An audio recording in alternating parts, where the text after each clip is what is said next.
So what's your biggest fear? Tahun 2020 ini seakan-akan menjadi tahun seperti sebuah mimpi bagi sebagian orang. Tetapi pada awalnya untuk aku sendiri 2020 benar-benar mengasyikan gitu. Seperti yang aku pernah kasih tahu sebelum podcast hari ini, bahwa dimana aku bisa enjoy my family, I can work at home, I didn't need to go back to China, and then I can really enjoy the home and Indonesia and all of the things gitu. Nah, so what is your biggest fear? Gue yakin dan percaya bahwa kita semua yang dengerin ini pernah ngalamin dimana kita takut, or maybe some of you kalian punya anxiety illness ya kalau nggak salah.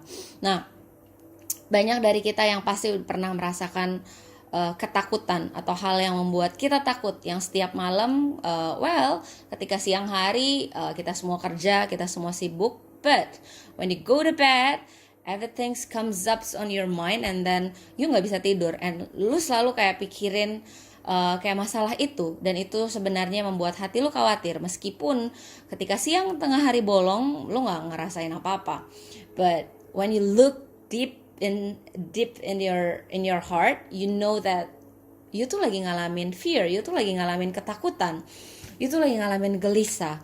So today I'm really grateful that this past 2 weeks God give me like a lot of seperti cobaan, atau Tuhan seperti membuat aku jatuh, bukan cuma jatuh di di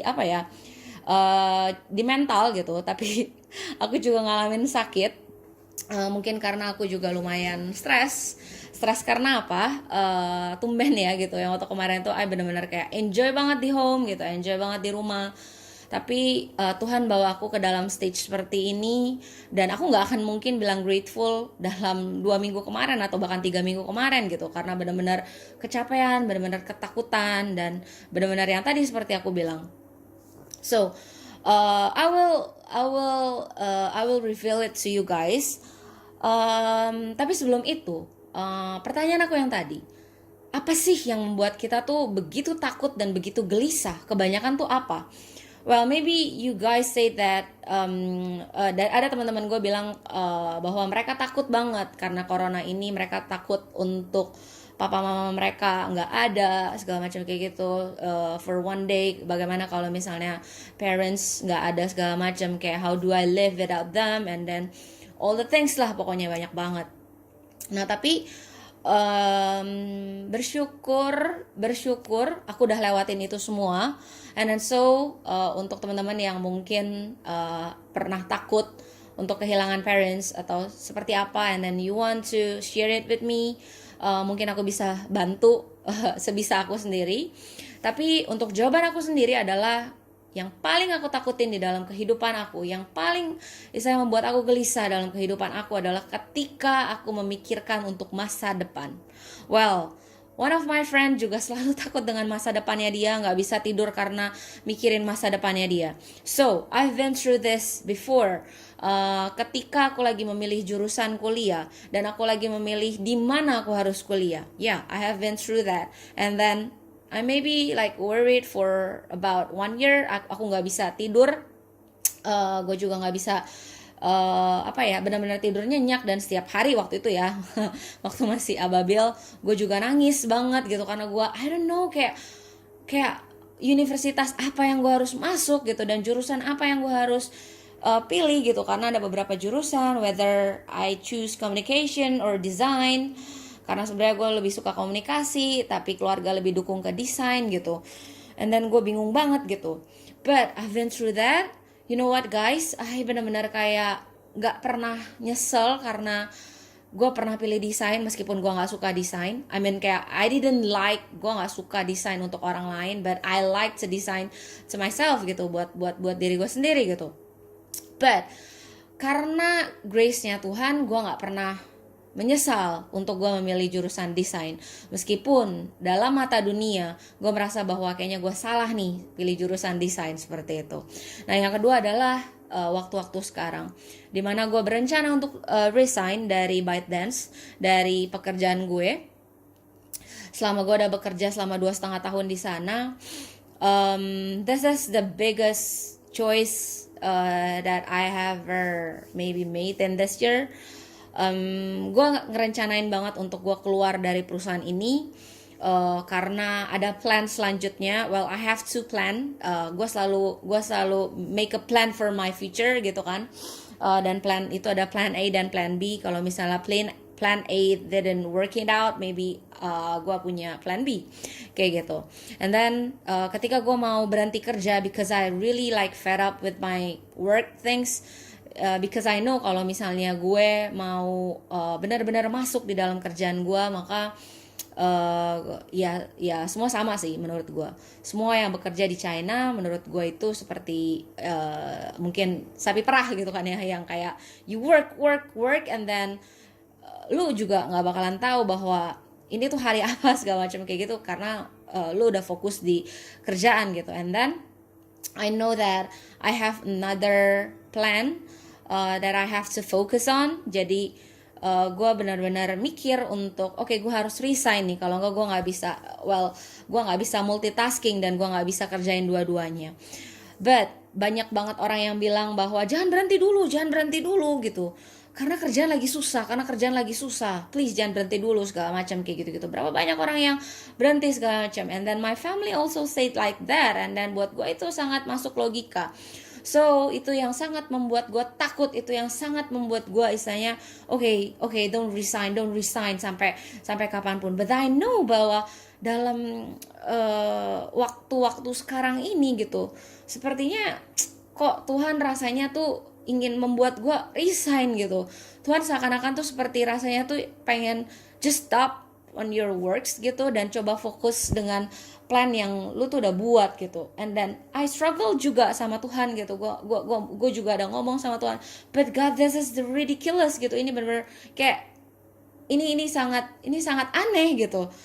Kenapa gue harus kayak berhenti kerja dan maybe take a risk untuk plan-plan gue ini gitu. And then Tuhan bilang kayak, do you believe me gitu. Tuhan cuma ngomong seperti itu gitu. And then gue mulai bingung banget, gue mulai stres banget dengan kehidupan gue. So this is the thought that this is the burden ya, yang maksudnya kayak gue alami gitu selama 2 minggu ini. Gue mulai gak yakin dengan plan-plan yang gue udah buat. Well, I can say that gue mulai gak yakin juga dengan Tuhan. Meskipun gue udah pernah alami Tuhan, that's me. Itu bangsa Israel banget, itu domba banget, dan that's me gitu. Gue mulai gak percaya sama Tuhan, dan gue mulai mikir bahwa I have to make it works by my own strength gitu. Dan gue gak percaya gitu untuk gue serahin ini ke Tuhan. So suatu perubahan selalu membuat saya takut.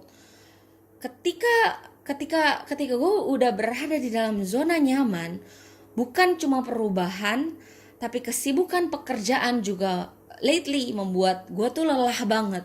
Membuat gue kondisi dimana kayak I'm not like myself anymore gitu. Kayak gue bukan Cica yang positif gitu. But I can say to you guys that I'm grateful kalau misal gue pernah jatuh di sini. So ada seorang teman dekat gue gitu, 2 orang teman dekat gue yang gue bisa I can speak kayak apapun yang ada di dalam otak gue, meskipun itu salah, tapi gue keluarin semua. Gue pernah bilang sama mereka bahwa kenapa gue gak dikelahirin di dalam sebuah keluarga konglomerat gitu, seperti mungkin Haritanu gitu misalnya. Kayak everything is good gitu, money is udah tersedia gitu, pekerjaan juga udah tersedia gitu, lu tinggal ikutin jalan bapak lu and then it's done gitu. Lu tinggal belajar, and then I know they have problems gitu, tapi lu tinggal belajar and then ya udah gitu.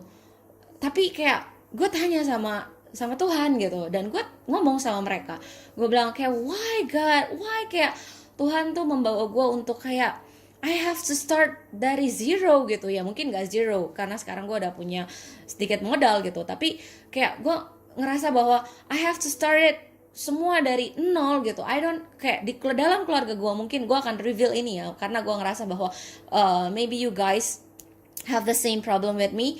Kayak lu nggak punya koko, lu nggak punya cici yang kayak bisa kasih tahu lu gitu bahwa for example me gitu ya, untuk beasiswa sertifikat itu penting dari 5 tahun yang lalu, bahwa misalnya ada cici dan kokoh lu yang kasih tahu your path gitu, ke depannya lu akan seperti apa, atau maybe business yang mungkin you memang bisa geluti dari papa mama lu segala macam kayak gitu, dan itu bisa buat lu gitu. Mungkin gak ada orang-orang yang bisa guide you into that maybe thoughts gitu untuk future-nya gitu. That's my life guys, that's my life. Gak ada orang yang bisa guide me, gak ada orang yang bisa kayak kasih tahu gue. Semuanya it comes to me. It's kind of like gue harus jatuh dulu. Ketika gue jatuh, lalu gue tahu bahwa itu salah. Lalu ketika gue salah, and then gue harus memperbaiki diri gue. Setiap kali seperti itu, seakan-akan bahkan kayak gak ada mentor buat gue, gak ada istilahnya mungkin orang buat gue untuk kayak kasih tahu gue. And then I know bahwa gue sebenarnya butuh banget, apalagi mungkin dari segi karir gitu kan ya. But no one tells me before kayak gitu. So benar-benar jatuh di dalam kayak mungkin ya melihat bahwa rumput tetangga itu begitu hijau, and then maybe I didn't, gue lupa juga untuk grateful. Gue juga nggak bisa untuk grateful karena apa? Karena gue lelah, because I'm exhausted. Gue capek banget, I'm tired of this life gitu. So pertanyaannya, what I can get from all these problems? What is this for? Why this has happened to my life? And thanks God. And I can say today, like, I thanks God, I'm grateful this has happened to me. I know that I'm very weak. I know that and this is not because of how strong I am, how smart I am, how mature I am in God, in my thought gitu kan ya. Bukan karena kedewasaan gue, bukan karena kehebatan gue, bukan karena orang-orang melihat bahwa Cica adalah seorang orang yang kuat, yang positif, yang selalu inspired others. But hari ini gue jatuh, hari ini gue penuh dengan kenegatifan.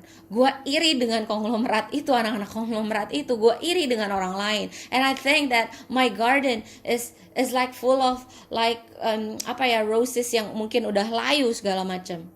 And today, one of my beloved best friend come to me with the same problem, and she said to me, dia udah capek hidup. Kalau misalnya Tuhan bisa angkat dia, lebih baik Tuhan angkat dia, karena hidup ini capek banget, dia bilang seperti itu.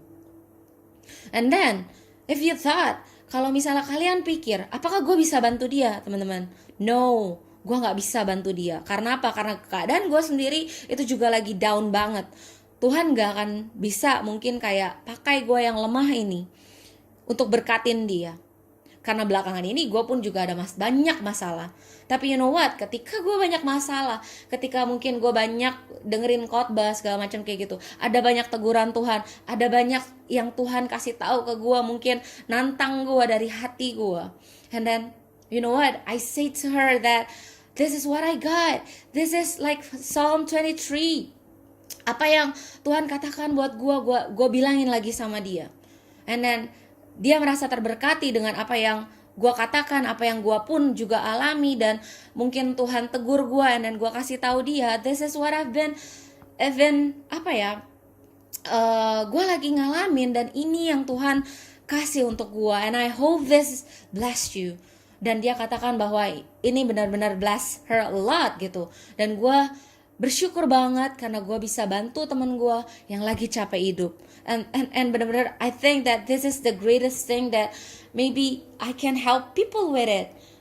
Balik lagi, bukan karena kehebatan gue. Yang kedua adalah I'm grateful that God asked me, I always change, I have to always change. Karena yang gue rasakan di dalam kehidupan gue, Tuhan selalu menggeser posisi comfort zone gue, sehingga setiap kali gue kehilangan arah, gue ketakutan, gue khawatir, I lost my cheese, I lost my comfort zone. But when I realized the fact, dunia akan selalu berubah. Tetapi jika gue terus di dalam comfort zone gue, maka gue gak akan mendapatkan apa-apa. yang saya catat ya di dalam catatan saya, but comfort zone didn't always bring you to anything. Only when you change, you move on, it will lead you to something. Karena apa? Karena comfort zone lu itu terkadang itu nggak membuat lu bisa menjadi sesuatu. Itu memberikan lu sesuatu, itu memberikan lu keuntungan hanya karena perubahan. Dan lu mau untuk move on, lu akan berubah. Lu akan mendapatkan something. You got what I mean, guys? At least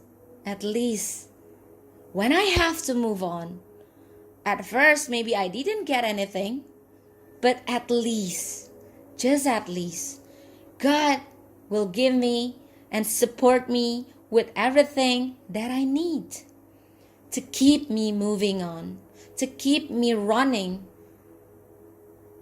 to search my target, untuk dapetin target gue suatu hari nanti. Maybe He doesn't give you a bunch of things. Maybe Tuhan gak kasih lu, this is the sum of money, ini 1 miliar untuk kamu. Tuhan gak kasih itu. Tapi Tuhan kasih firman, Tuhan kasih teguran, Tuhan kasih kata-kata Dia, pelan-pelan, satu persatu. Setiap hari Dia tegur gue, seperti seorang domba yang bodoh. Udah dikasih tahu, tapi gue tetap gak ngerti. Tapi Dia kasih tahu lagi. This is the thing, this is the path, this is the support that I need untuk gue bisa dapetin my target. So guys, when you hear this, when you now you feel you're exhausted, you capek dalam kehidupan lu, capek teman-teman. You know that deepest inside your heart, you exhausted, you tired, lu capek. Good news, you're not alone. I'm with you. At least you have a friend, me. Gue gak selalu menjadi orang yang tangguh. Gue gak selalu menjadi orang yang positive. Terkadang, a lot of negative minds comes up in my mind. But, this is the good news, guys. So I hope you can be blessed. And God bless you. Because He loves you all.